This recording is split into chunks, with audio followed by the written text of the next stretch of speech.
guys, bertemu lagi bersama aku Tridiansi di sini. Pernah nggak sih kalian tuh membayangkan perjalanan indah yang dibagikan lewat senyuman dan pemandangan indah bisa berakhir sebagai tragedi yang mengguncang dunia? Kasus Gabby Petito pada tahun 2021 menunjukkan bagaimana hubungan yang tampak harmonis di media sosial dapat menyembunyikan konflik, kontrol, dan kekerasan yang perlahan berkembang hingga akhirnya berujung pada pembunuhan di sebuah area terpencil di Grand Teton National Park, meninggalkan pelajaran pahit tentang rapuhnya perlindungan bagi korban kekerasan, bahaya mengabaikan tanda-tanda awal abusive relationship, serta kegagalan sistem dan lingkungan sekitar dalam bertindak sebelum semuanya terlambat. Oke, seperti apa kasusnya? Kita langsung aja masuk ke isi pembahasannya.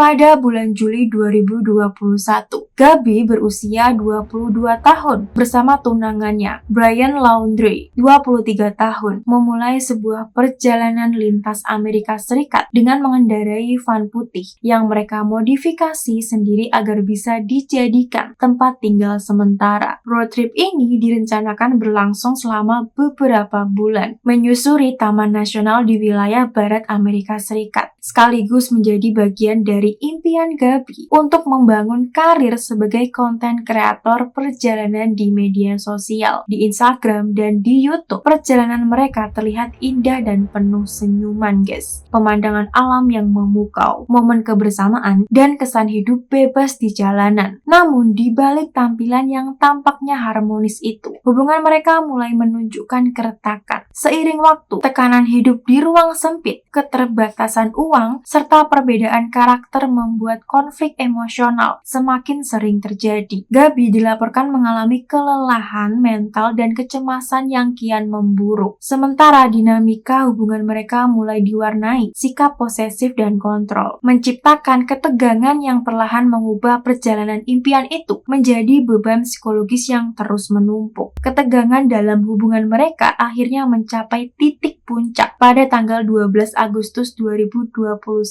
ketika polisi setempat menerima beberapa laporan dari warga yang melihat sepasang kekasih terlibat pertengkaran fisik di area publik tak jauh dari pintu masuk Arces National Park. Menanggapi laporan tersebut nih guys, petugas menghentikan van putih yang mereka kendarai dan langsung melakukan pemeriksaan dengan memisahkan Gabby dan juga Brian untuk dimintai keterangan secara terpisah. Dari rekaman body cam polisi yang kemudian dirilis ke publik, terlihat jelas kondisi emosional Gabby yang sangat rapuh. Ia menangis terseduh, kesulitan berbicara dengan tenang, dan berulang kali menyalahkan dirinya sendiri, sambil mengaku mengalami kecemasan berat akibat tekanan dari hubungan. Sebaliknya, Brian tampak jauh lebih tenang, berbicara dengan nada yang santai, bahkan beberapa kali terlihat mengarahkan alur percakapan dan memberikan penjelasan seolah ingin mengendalikan situasi. Meski terdapat tanda-tanda hubungan yang tidak sehat dan indikasi kekerasan emosional, pihak kepolisian akhirnya menyimpulkan kejadian tersebut adalah konflik domestik ringan, bukan kekerasan serius yang memerlukan penahanan. Mereka memilih solusi sementara dengan memisahkan Gabby dan Brian selama 1 malam. Brian menginap terpisah, sementara Gabby tetap berada di van putih itu, sebelum keesokan harinya mengizinkan keduanya melanjutkan perjalanan. Sebuah keputusan yang kelak dipertanyakan setelah tragedi besar terungkap. Setelah insiden yang terjadi di Utah itu ya guys, Gabby dan Brian tetap memutuskan untuk melanjutkan perjalanan mereka ke arah barat laut Amerika Serikat, seolah tidak ada sesuatu yang serius terjadi. Menjelang akhir bulan Agustus 2021,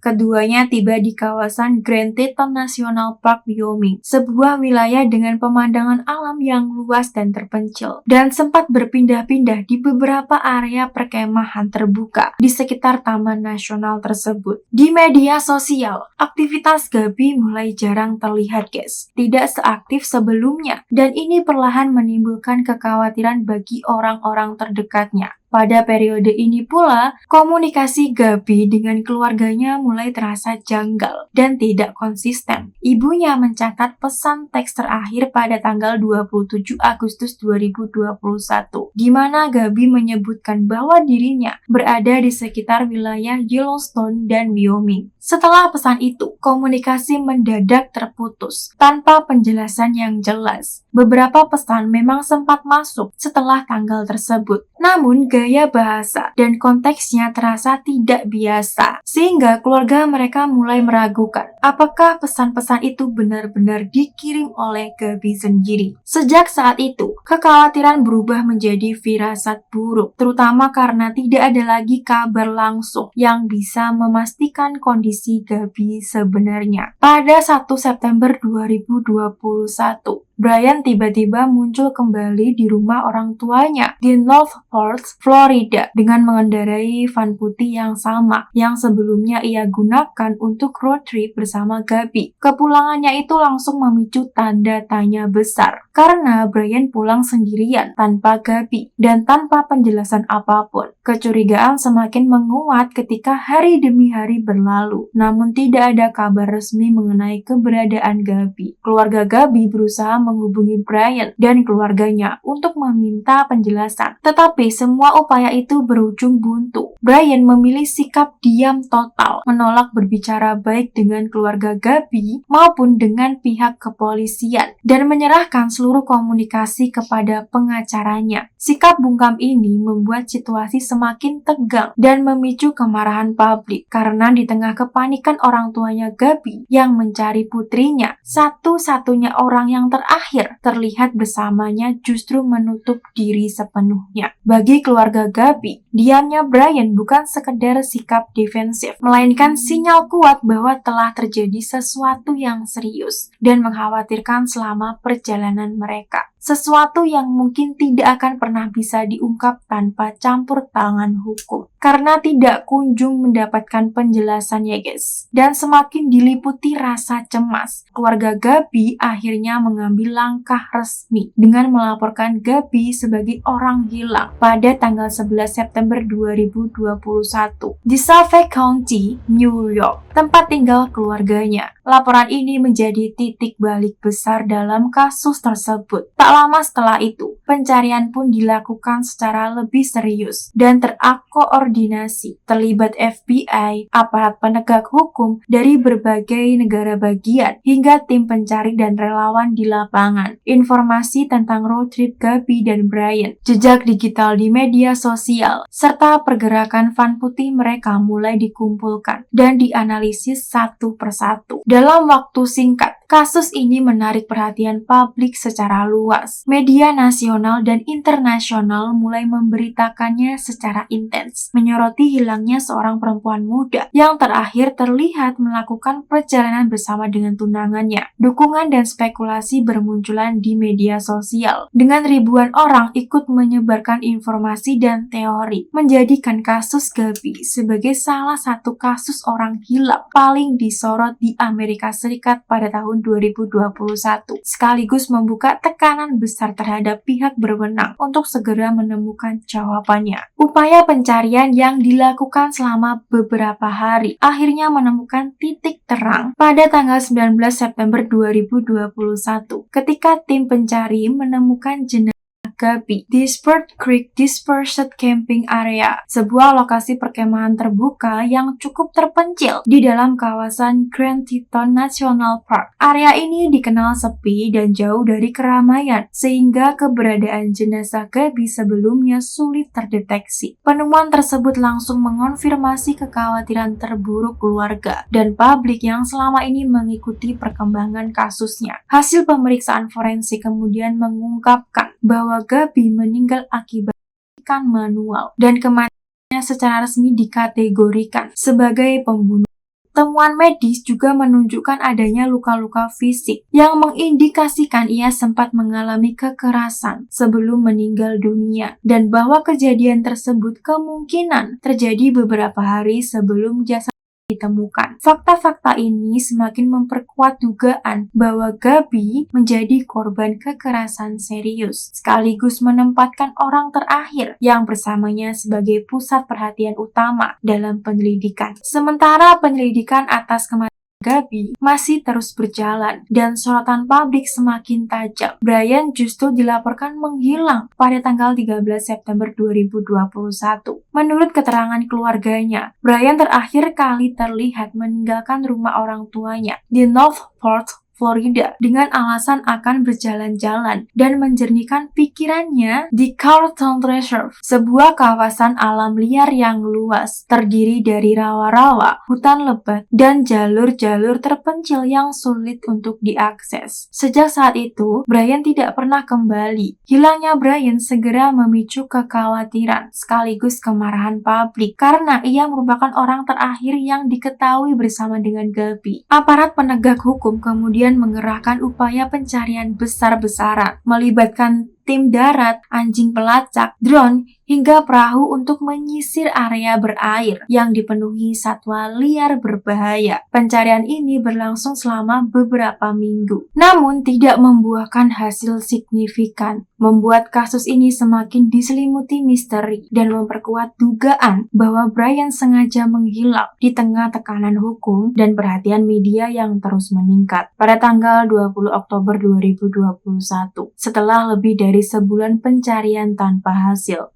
aparat penegak hukum akhirnya menemukan sisa-sisa kerangka manusia tak jauh dari jalur yang sebelumnya sering dilewati Brian. Lokasi penemuan ini merupakan area yang sempat tergenang air dan baru bisa diakses kembali setelah kondisi lingkungan memungkinkan. Tak lama kemudian, pihak berwenang memastikan bahwa kerangka tersebut memang milik Brian. Penyidik juga menemukan sebuah tas, beberapa barang pribadi, serta sebuah buku catatan yang kemudian menjadi bagian penting dari penyelidikan. Hasil pemeriksaan forensik menyimpulkan bahwa Brian meninggal akibat bunuh diri dengan luka tembak di kepala, mengakhiri pencarian panjang yang selama ini dipenuhi spekulasi. Temuan paling krusial datang dari isi catatan yang ditemukan bersamanya, di mana Brian secara tertulis mengakui telah membunuh Gabi dan menyampaikan rasa bersalah serta penyesalan atas perbuatannya. Pengakuan ini sekaligus menutup rangkaian investigasi, namun meninggalkan luka mendalam bagi keluarga Gabi dan publik yang menyadari bahwa kebenaran akhirnya terungkap dengan harga yang sangat mahal. Akhirnya pada Januari 2022, FBI secara resmi menutup kasus pembunuhan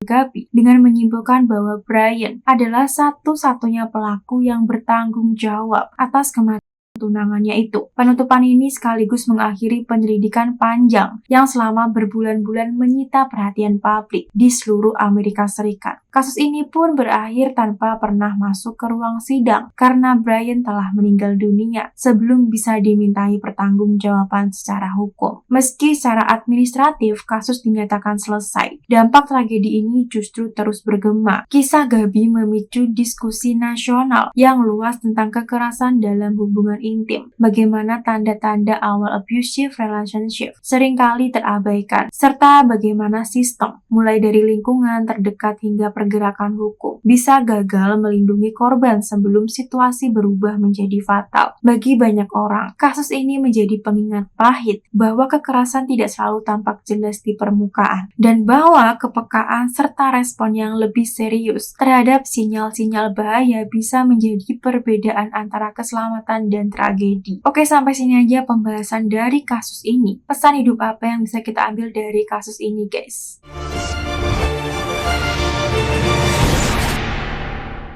Dari kasus ini, kita belajar bahwa kejahatan tidak selalu berwujud amarah dan ledakan tiba-tiba, melainkan bisa tumbuh perlahan dari kebiasaan menormalisasikan kekerasan dan pengabaian terhadap tanda-tanda bahaya. Ketika rasa memiliki berubah menjadi kontrol dan kecemasan disalahartikan sebagai cinta, Maka relasi yang seharusnya memberi rasa aman justru menjadi ruang yang mematikan. Kisah ini juga mengingatkan bahwa keheningan seringkali lebih berbahaya daripada teriakan. Tanda-tanda penderitaan yang terlihat, air mata, ketakutan, perubahan perilaku, kerap dianggap sebagai konflik biasa, baik oleh lingkungan sekitar maupun oleh sistem yang seharusnya melindungi. Ketika peringatan dini diabaikan, tragedi bukan lagi sebuah kemungkinan, melainkan sebuah kepastian yang menunggu waktu.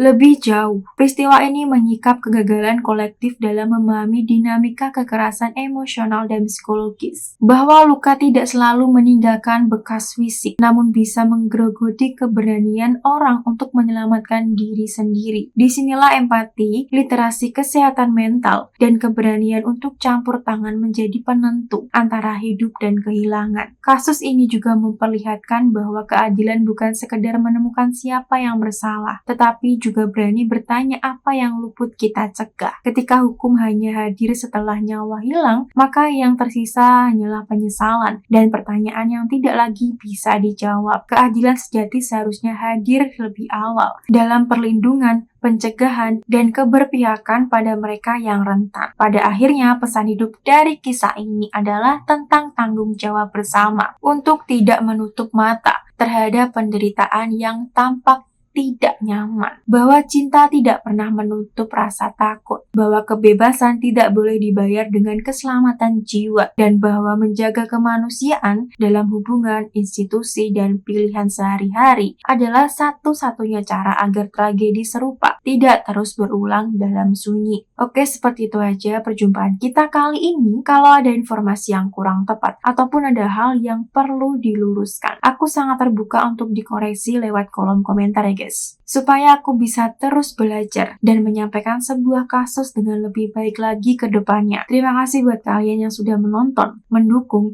dan juga memberikan masukan buat aku. Aku benar-benar menghargai setiap kritik dan saran dari kalian guys, karena semuanya akan jadi bahan pembelajaran berharga buat aku untuk terus berkembang. Sekali lagi aku ucapkan terima kasih dan semoga kita tuh bisa terus tumbuh dan belajar bareng-bareng di setiap kasus berikutnya. Kalau kalian tuh ada ide aku bahas kasus apa lagi, langsung aja komen di kolom komentar guys. Oke, kalau aku ada salah-salah kata mohon dimaafkan. Aku Tridiansi. Bye-bye.